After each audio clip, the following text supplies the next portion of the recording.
জয় বাবা লোকনাথ, জয় ঠাকুর, জয় ঠাকুর, জয় ঠাকুর। ইদানিং আমি আমাদের ইউটিউবের যে সমস্ত পোস্টগুলো হয়েছিল তার কিছু কিছু প্রশ্নগুলো আমাকে দেওয়া হয়েছিল, আমি সেগুলো পড়ছিলাম। একটা জিনিস প্রথমেই বলে রাখি যে আমার একটা খুব ভালো লাগছে একটা বিষয়, সেটা হচ্ছে যে আজকাল যারা এই ভিডিওগুলো দেখছে, দেখো এখন তো আমরা আস্তে আস্তে একটা এমন সময় এসেছি, অনলাইনটাই সকলের জীবনে সব থেকে বেশি।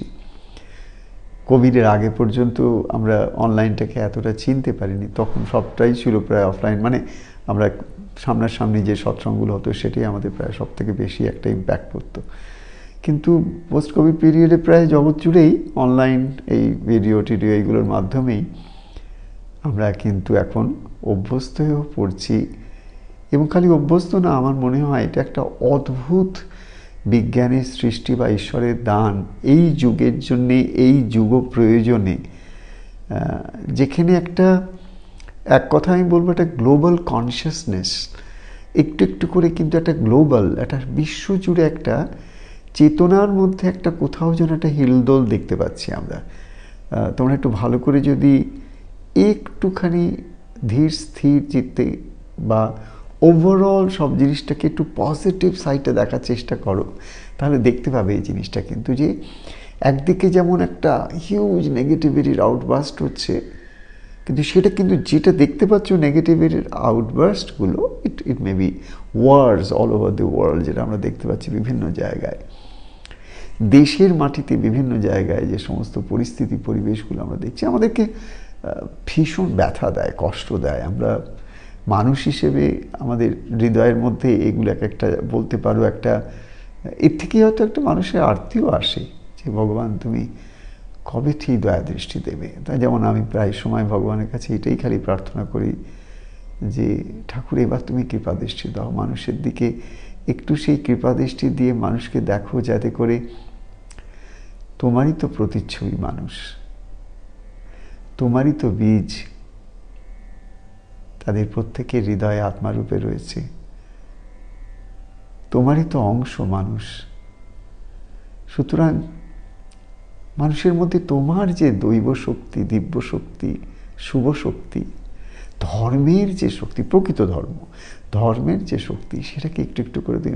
তো সেইটা কিন্তু আমি তোমাদের বলতে চাইছি, যেটা আস্তে আস্তে করে কিন্তু একটা সময় আসছে, আমরা দেখছি বিশ্বজুড়ে তার চেতনার মধ্যে একটা হিলদোল আসছে। তো এই ইউটিউবের মধ্যে দিয়েও কিন্তু বহু মানুষ এখন আমরা দেখতে পাচ্ছি যে তারা কিন্তু স্পিরিচুয়াল সাবজেক্টসের উপর, স্পিরিচুয়ালিটির উপরে, ধর্মের যে সার আছে সেগুলো নিয়ে নানান মানুষ নানা রকম আলোচনা করছে চতুর্দিকে, এবং তাতে কিন্তু বহু মানুষ সেগুলো দেখছেন, শুনছেন, একটু বোঝার চেষ্টা করছেন, বা অনেকে হয়তো সেগুলোকে অনুশীলনের মধ্যে এনে ফেলছে, এবং এই অনুশীলনের মাধ্যমে তারা কিন্তু একটু একটু করে তারা এগোতে পারছে। ঠিক তেমনি আমি কিন্তু আমার এই বইগুলো, যেগুলো মাঝে মধ্যে নিয়ে একটু বসে পড়ি বা যে আলোচনাগুলো করছি, তাতে আগে কিন্তু এত আমি কমেন্ট সেকশনে কমেন্টস দেখতাম না। আগে কেউ হয়তো শুনলো, ভালো লাগলো, ভিউজ হলো, কিন্তু বা প্রণাম, বাবা প্রণাম, এইটুকুই থাকতো। কিন্তু এখন কিন্তু মানুষ পড়াটা কেবল পড়া নয়, দেখাটা কেবল দেখা নয়, তারা প্রত্যেকটা জিনিসের মধ্যে একটু ঢোকার চেষ্টা করছে। সেটা আমার খুব ভালো লেগেছে যে তারা অনেক প্রশ্ন করছে, তাদের কৃতজ্ঞতা জানাচ্ছে, তাদের ভেতরের আবেগ জানাচ্ছে। আমি সকলের কাছে আমি তাদের প্রত্যেককে আমি প্রণাম জানাচ্ছি। আমি তো তাদেরকে কিছু বলতে পারি না বা লিখতে পারি না বা সেভাবে কিছু করতে পারি না, কিন্তু ভগবানের কাছে, গুরুর কাছে সবসময় প্রার্থনা করি তাদের মধ্যে যে অভিপ্সাটা তিনি জাগাচ্ছেন, তারা যে এই পথে আসতে যাচ্ছে। আমাকে অনেকে প্রশ্ন করে যে বাবা আপনাকে কিভাবে দর্শন করব, কিভাবে আপনার কাছে গিয়ে পৌঁছাবো, বা কিভাবে গিয়ে একটু আপনার সঙ্গে কথা বলবো, কত কিছু জানার আগ্রহ হয়। মনে হয় আপনার পাশে যদি কে সামনে গিয়ে একটু বসি, দুটো প্রশ্ন করি, আপনার মুখ থেকে শুনি, তাহলে হয়তো আরও আত্মার আমার শান্তি হবে, ইত্যাদি ইত্যাদি। বা আপনার কাছ থেকে যদি একটু দীক্ষা মন্ত্র পাই, তাহলে আমরা অত্যন্ত বাধিত হব, ইত্যাদি ইত্যাদি। তো এই সব জিনিসগুলো যখন আমি দেখি, আমাকে যখন ওরা দেখায়, পড়ি আমি, আমার খুব আনন্দ হয়, খুব আনন্দ হয়। এই জন্য আনন্দ হয় যে দেখো আমরা সব জেনে সব বুঝে এইটুকু হয়তো কোথাও না কোথাও অন্তরের গভীরে কেউ কেউ আজকে বুঝতে পারছি। যারা প্রকৃত ভাগ্যবান ভাগ্যবতী তারা হয়তো বুঝতে পারছেন যে এই যে আমাদের যে একটা জীবন, সেই জীবনের কোরের মধ্যে মানে তার উৎসের মধ্যে এমন একটা কিছু রহস্য রয়েছে, এমন একটা কিছু রয়েছে যার ফলে আমরা নানান রকম পেয়েও কিন্তু ভেতরে ভেতরে কী যেন একটা কন্টিনিউয়াসলি খুঁজে যাচ্ছি। সেই জায়গাতেই কিন্তু এই সৎসঙ্গগুলো খুব কাজের হয়। কখন যে এখান থেকে বের করা একটা কথা তো ভগবানেরই কথা, তিনিই বলেন, আর তো বলার দ্বিতীয় কেউ নেই, শোনারও কেউ নেই। তিনিই বলেন, তিনিই শোনেন, সর্ব মানুষের হৃদয় দেখ তিনিই অধিষ্ঠিত হয়ে আছেন। সুতরাং ওই আত্মারূপে সেই পরমাত্মার অংশ যে আত্মা, তার মধ্যে তো এই পরমাত্মারই স্ফুরণ, তাহারই তো শক্তির খেলা চলছে জগৎ জুড়ে। তো তাই আমরা এইটা দেখতে পাচ্ছি যে এই ইউটিউবের মাধ্যমে হোক বা নানা রকম প্ল্যাটফর্মসে এই যে আধ্যাত্মিক চেতনার কথা, আধ্যাত্মিক কথা, এই যে প্রশ্ন উত্তর, এই যে নানান রকম আলোচনা, এগুলো কিন্তু খুব দরকার। এটা কিন্তু তোমাদের এই পথে এগোতে খুব সাহায্য করবে। আজকে তাহলে ওই কথাটা বলি যেটা আমার জীবনে ভীষণ সাহায্যে হয়েছিল, সেটা কিন্তু আমি ছোট্ট করে যেটু বলে নিই। সেটা হচ্ছে আমার কিন্তু মানে কি জানি কেন ছোটোবেলা থেকে বা যখন বড় হয়েছি আমার পড়াশোনার মধ্যে খুব একটা আগ্রহ ছিল না। পরবর্তীকালে অফকোর্স আমি যখন কলেজে পড়ি বা ইউনিভার্সিটিতে ঢুকি তখন আমার একটা গভীর আবেগ আসে ওই ব্যাপারটা নিয়ে। আমি ভালো করে পড়াশোনা করেছি এবং ঠাকুরের আশীর্বাদে তিনি তার সব রেজাল্টও সেরকম দিয়েছেন। কর্মজীবনটাও আমার যেখানে আমি গেছিলাম সেখানেও একটা তার মধ্যে একটা অধ্যাপনার একটা দিক ছিল। এসব জিনিসের মধ্যে আমি দেখেছি, কিন্তু যেটা আমি বলতে চাইছি সেটা হচ্ছে এইটাই যে মূলে আমাদের জীবনের মূল উৎসের যে একটা আকাঙ্ক্ষা, সেটা কিন্তু সব থেকে আগে কিসের থেকে আসে জানো? সেটা আসে জন্ম জন্মান্তরের আমাদের কর্মের জোরে। আর একটা জিনিস হচ্ছে সাধু সঙ্গের থেকে এত বড় জিনিস আর কিচ্ছু নেই। আমি এর আগেও বলেছি, আজও বলছি, ক্ষণিকের সাধু সঙ্গ সব কিছু পাল্টে দিতে পারে। অনেক লেখাপড়া জানা, অনেক ব্রত উপবাস যাই করি না কেন আমরা, সেগুলোর নিশ্চয়ই একটা স্থান আছে আমাদের প্রত্যেকের আধ্যাত্ম জীবনে। কিন্তু একটা মানুষ যার চিন্তার মধ্যে চিন্তন এসছে, চিন্তার চিন্তনের তফাৎটা কোথায়? চিন্তা কথাটা জাগতিক কথা। যখন তোমার মনে জাগতিক কথাবার্তাগুলো চলছে, একটা আসছে একটা চলে যাচ্ছে, সব কিছু জাগতিক, ভৌতিক, বস্তুবাদী, মেটেরিয়ালিস্টিক, সংসার সম্বন্ধে আর পাঁচজন সম্বন্ধে, এগুলো হচ্ছে তোমার চিন্তা। খুব স্বাভাবিকভাবে এই চিন্তার আর একটা দিক আছে, সেটা হচ্ছে দুশ্চিন্তা। কখনো কখনো এমন অনেক চিন্তা আসে যে চিন্তাগুলো তোমার খুব একটা মধুর থাকে না, ভালো লাগে না। সেই চিন্তাগুলো তোমার কাছে কিছুটা স্ট্রেসফুল, ওয়ারিসাম। কখনো কখনো সেগুলো তোমার অ্যাংজাইটি তৈরি করে, কখনো কখনো আরও গভীরে গেলে সেটা ডিপ্রেশন আনতে পারে। এগুলো সব চিন্তার দিক। চিন্তনটা তাহলে কি? চিন্তনটা হচ্ছে যখন পজিটিভ সাইড অফ ইট, তোমারই মনের থটস। মনটা কি? মন তো থটস, চিন্তা। এই থটসগুলো যখন তাকে কেন্দ্র করে, যখন এই যে সমস্ত অস্তিত্বটা, এই যে বিশ্ব, এই যে সংসার, এই যে জগৎ, সব কিছু যখন তোমার মধ্যে এর একটু গভীরে ঢোকার একটা চেষ্টা আসছে, একটু গভীরভাবে জানার আগ্রহ হচ্ছে। গাছের পাতাটা সবুজ, দুটো বৈজ্ঞানিক কথা আমাকে শুনিয়ে দিয়েছে, কিন্তু আমি একটুখানি কাছ থেকে নিজে দেখি না। যদি গাছের পাতা আমাকে কিছু বলতে পারে, সত্যি সত্যি বলতে পারবে। একটা গাছের পাতার দিকে অনেকক্ষণ যদি তুমি ধীর স্থির হয়ে তাকিয়ে থাকবার, একবার যদি তোমার সেই অ্যাটেনশনটা আসে, সেই ভাবটা আসে, একটা সময় আসবে দেখবে ওই গাছের পাতা কিন্তু তোমার সঙ্গে কথা বলবে। সেইটাকে কেন্দ্র করে তোমার মনের মধ্যে নানা রকম কথা উদ্ভব হবে, আসবে, যেগুলো তুমি আগে কখনো ভাবোনি। তার কারণ আগে কখনো তুমি এমন করে দেখোনি, এত ভালোবেসে দেখোনি, এত অ্যাটেনশন দিয়ে দেখোনি, এত মনোযোগ সহকারে দেখোনি। যখনই মনটা ওই পাতার সঙ্গে যোগ হলো, যুক্ত হচ্ছে একটু একটু করে, তখন দেখবে ওই যোগের একটা নিজস্ব স্পন্দন আছে, যেটাকে আমরা vibration. So the leaf which is nothing but A vibration. এটা যে কোনো জিনিস তো একটা এনার্জি আর ভাইব্রেশন। তাহলে ওই যে একটা লিফ, যেটা একটা, যার একটা এনার্জি আছে, যেটাকে আমি দেখছি, তার সবুজ, তার জীবন, তার প্রাণ, তার স্পন্দন, এটা একটা ভাইব্রেশন আছে। যখন তুমি তোমার মনটাকে একটু একটু করে তার মধ্যে নিয়ে যাচ্ছ, ও তখন তোমার স্পন্দনের সঙ্গে ওর স্পন্দন, তোমার এনার্জির সঙ্গে ওই গাছের পাতার এনার্জি, তোমার ভাইব্রেশনের সঙ্গে ওই গাছের ভাইব্রেশন, সব কিছু কিন্তু থ্রু অ্যাটেনশন, থ্রু ফোকাস একটা যোগা সৃষ্টি হচ্ছে, একটা যোগের সৃষ্টি হচ্ছে। তখন তুমিও, ও দেখবে তোমার সঙ্গে কথা বলবে, তুমি অনেক কিছু জানতে পারবে। ঠিক তেমনি আমার কিন্তু এত শাস্ত্র পড়ে এই পথে কিন্তু আমি আসিনি, সত্যি কথা বলছি। আমি খুব কম শাস্ত্র ঘেটেছি। কোথাও যেন আমার মনের মধ্যে, এটা কিন্তু ধরে নিও না যে তোমরাও শাস্ত্র ঘাটবে না, যে পথে সে পথে চলবে। আমার যেটা ভালো লেগেছিল সেটা আমার মতো করে ভালো লেগেছিল, আমার প্রকৃতি ধরে ভালো লেগেছিল। এমনও হতে পারে, আমার গুরুদেব একদিন আমাকে বলেছেন, জানিস তুই কিন্তু পূর্বজন্মেও সন্ন্যাসী ছিলিস। আমি শুনলাম কথাটা এই পর্যন্ত, কারণ আমার পূর্বজন্মে আমি কী ছিলাম না ছিলাম সেটা নিয়ে আমার মাথা ব্যথা করে তো কোনো লাভ নেই। এই জীবনে আমি কী, সেটাই হচ্ছে সব। আর এই জীবনে আমি এমন সুন্দর গুরু পেয়েছি, ওনার চরণ পেয়েছি, এর থেকে বেশি আমার আর কী পাওয়ার আছে। তো সুতরাং আমার মনটা ছিল আমার গুরুকে নিয়ে, তাঁর সেবাকে নিয়ে, তাঁকে কী করে আমি প্রসন্ন করবো, তাঁর চিন্তা নিয়ে। আমি আগের জন্মে কী ছিলাম সেটা নিয়ে আমার কোনো রকম কোনো ভাবগতিক ছিল না। কিন্তু হয়তো এই কথার মধ্যে একটা সিডস থাকলেও থাকতে পারে, যে হয়তো পূর্বের সন্ন্যাস জীবন যখন আমার ছিল, বা এই পথের পথিক যখন আমি ছিলাম, তখন গুরু কৃপায় হয়তো আমি অনেক শাস্ত্র ঘেঁটেছিলাম, অনেক পড়াশোনা করেছিলাম, হয়তো দেখেছিলাম যে সেগুলো আছে, সব ঠিক আছে, কিন্তু কথার কথা, সব কথা, ভীষণ কথা, যত জ্ঞান তত কথা। প্রকৃত জ্ঞান নিস্তব্ধতা, প্রশান্ত, সেখানে এত কথা নেই।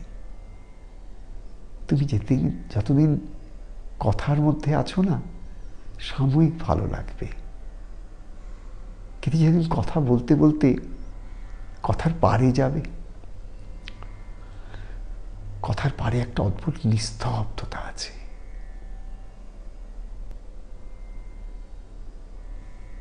একটা লেক দিনের বেলায় যখন হাওয়া টাওয়া থাকে, নানান রকম লেকের মধ্যে কিন্তু রিপলস হতে থাকে।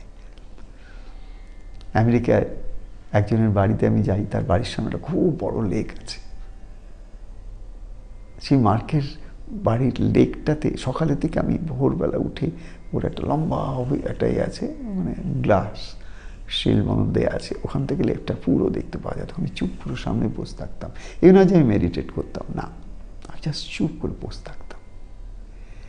একটা শান্ত লেক, কোথাও কোনো রিপলস নেই, অ্যাবসলিউটলি স্তব্ধ, নিস্তরঙ্গ। ওই যে লেকটা, ওই যে জলাশয়টা,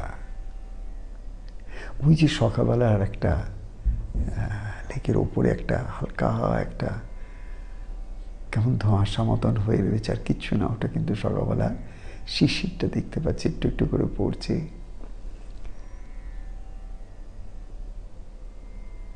ওখানে ধ্যান করার প্রয়োজন হয় না গো,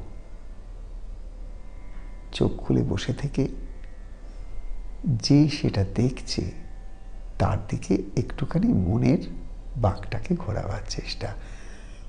একটা চোখ দিয়ে তুমি দেখছো সেই নিস্তরঙ্গ লেকটাকে, অপূর্ব প্রকৃতির সৌভাগ্যে, আর ওই একই যেটা বাইরে দেখছো, আর একটা দিক কে দেখছে, যে দ্রষ্টা।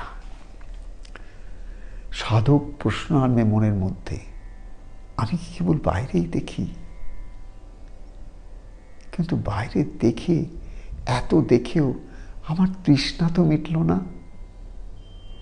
বাইরে যে জীবনভর এত দেখলাম, মানুষ কত টাকা খরচা করে বাইরে বাইরে হলিডে করতে যাওয়ার জন্যে, তৃষ্ণা কি মেটে? মেটে না। তুমি চাও না কতবার হিমালয়ে যাবে, তৃষ্ণা মিটবে না, কারণ তোমার তো ঘুরে এসে সেই সংসারের আবর্জনার মধ্যেই তোমাকে তো পড়তে হবে। তাই তোমাকে প্রশ্ন করতে হবে একটুখানি গভীরের। এই জগতে যদি আসছো, তাহলে মাঝে মধ্যে একটু একটু গভীরের প্রশ্ন করতে হবে, কে দেখছে আমার চোখটা দিয়ে, কে দেখছে?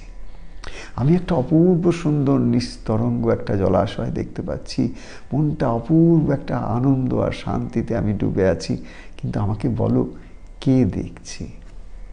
তাহলে আমি বুঝতে পারবো যে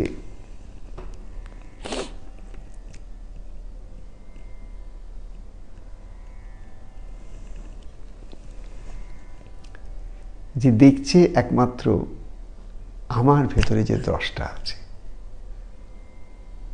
সেই একমাত্র দেখছে। এই দ্রষ্টাকে দেখার চেষ্টা, এটা কি করে আসবে? যখন তুমি মনটাকে শান্ত করবে, তখন তোমার মনটা কিছুটা এরকম হবে, একটা তীরের দুটো ফলা যদি থাকে, একটা ফলা বাইরে একটা ভেতরে, এটা কিন্তু একটা মেডিটেশনের পথ। ধ্যানের পথ কি? যেখানে যে জিনিসটা, যে তোমার অবজেক্ট অফ অবজারভেশন, তুমি যেটাকে দেখছো, যেটা দেখছো, সাথে সাথে ভেতরে একটা প্রশ্ন আনা, কে দেখছে, কে দেখছে সেটা।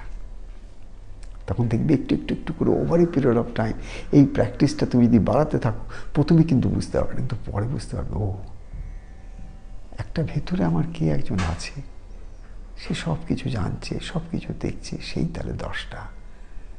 সেই আমার অস্তিত্ব, আমার যে আমি আছি বোধটা, ওই দ্রষ্টা, ওই সাক্ষী, ওই চেতনার উপর দাঁড়িয়ে আছে। তাহলে এটা আস্তে আস্তে যত তোমার মনের মধ্যে আসবে, তত দেখবে কেমন একটা অদ্ভুত শান্তি তোমাকে ঘিরে ধরছে। শান্তি তো কোনো বস্তু থেকে আসে না, কোনো ব্যক্তির থেকেও আসে না, আসে তোমার মনের নিস্তরঙ্গ জলাশয় থেকে।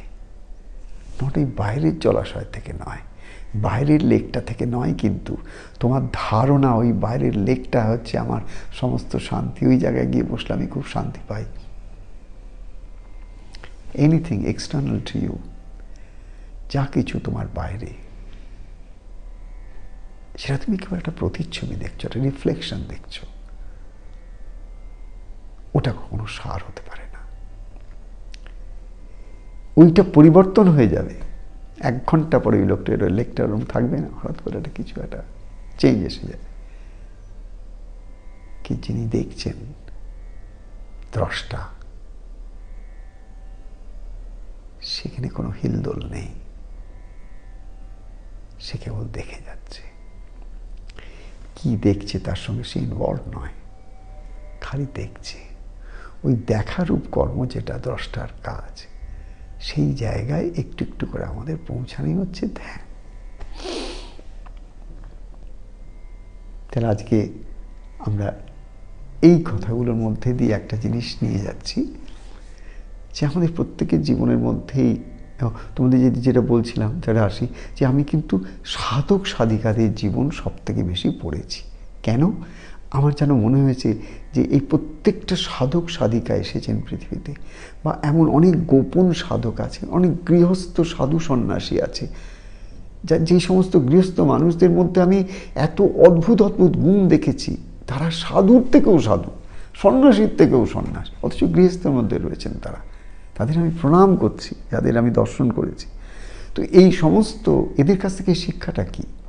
এদের কাছ থেকে শিক্ষাটা হচ্ছে, এরাই যখন আবার ভারতের সাধক, ভারতের সাধিকায় বড় বড় তপস্বী, তপস্যা, এই সমস্ত কথা দিই, এগুলো সব তোমার ইন্সপিরেশন। এরা হচ্ছে লিভিং গীতাস। তবে গীতা পড়তে হলো না, এরা গীতাকে মূর্ত করেছেন।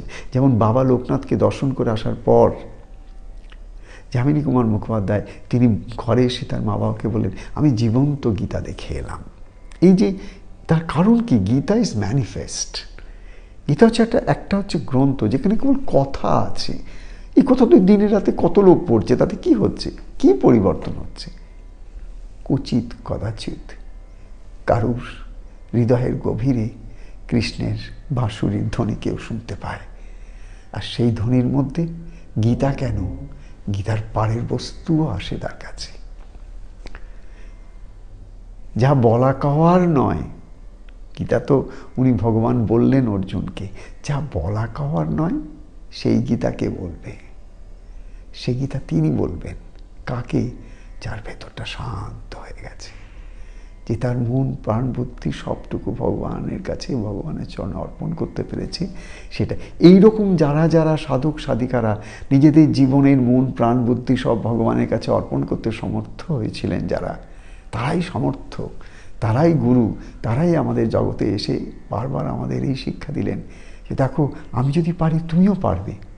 দেখো না আমার জীবনে কত কষ্ট, কত দুঃখ, কালা যন্ত্রণা কি না এসেছে, তারই মধ্যে দিয়ে কিন্তু আমি ভগবানের ওপর ভরসা কখনো হারাইনি, ভগবানের ওপর কোনদিন কোনো কোয়েশ্চেন তুলিনি যে ওয়াই মি, কেন এটা হচ্ছে, তুমি থাকতে এরকম কি, কখনো করিনি। কেন আমি জানি যা কিছু হচ্ছে সব কিছুর মূলে মঙ্গল আছে। সে মঙ্গলটা একটাই, যে এই দুঃখ কষ্ট জ্বালা যন্ত্রণার মধ্যে দিয়ে আমার শরীর মন প্রাণকে যদি কোনোবার একবার নিয়ে যেতে পারি, তাহলে একটু একটু একটু একটু করে আমার মধ্যে সেই আনন্দের অবস্থা আসতে বাধ্য। এমন করেই আর 5 জন সাধক সাধিকার জীবনের তপস্যার ফল সেই সচ্চিদানন্দ আনন্দের সঙ্গে লীন হওয়ার অবস্থা। এটি তো ঘটনা, এটি তো সত্য। তাই তোমরাও যখন যখন সময় পাবে, সেটা ইউটিউবে হোক, বই হোক, যেভাবে হোক, এই সমস্ত মহাপুরুষদের সঙ্গ করবে, মহাপুরুষদের জীবন নিয়ে সম্বন্ধে জানবার চেষ্টা করবে। তাদের জীবনটা কেমন ছিল, তারা কি কি শিক্ষা দিয়ে গেছেন, তারা কি কি জিনিস অনুশীলন করেছেন, তাদের জীবনে এটা হলো কি করে, তারা ওই জিনিসটা পেলেন কি করে। যত ওইগুলোকে জানতে পারবে, নিজেদের জীবনে সেগুলোকে একটু একটু করে নামাতে পারবে না, তত দেখবে কত আনন্দ, কত আনন্দ, সব কিছুর মধ্যে দিয়ে তোমাদের জীবনে আনন্দ আসছে। আজ এই পর্যন্ত থাক। চেষ্টা এবং অধ্যবসায় এবং সাধনা এবং তার মধ্যে একটা নিষ্ঠা, তার মধ্যে একটু ভালোবাসা, এটাই একদিন প্রেম হয়ে দাঁড়ায়, এটাই একদিন প্রকৃত সমর্পণ, সেটাকে আমাদের মধ্যে নিয়ে আসে। আজকের একটু চেষ্টা, কালকের একটু চেষ্টা, এই জমতে জমতে অনেকটা হয়ে যায়। তখন আমরা একটু একটু করে তার কৃপার বাতাস পেতে শুরু করি। আর একবার কৃপার বাতাস গায়ে লাগতে আরম্ভ করলে না, তখন আর কিচ্ছু আর তোমাকে কষ্ট দিতে পারে না। আনন্দই আনন্দ। ভালো থেকো, আনন্দে থেকো। আনন্দে থাকাই ঠাকুরের সাথে থাকা। ওম শান্তি, ওম শান্তি, ওম শান্তি।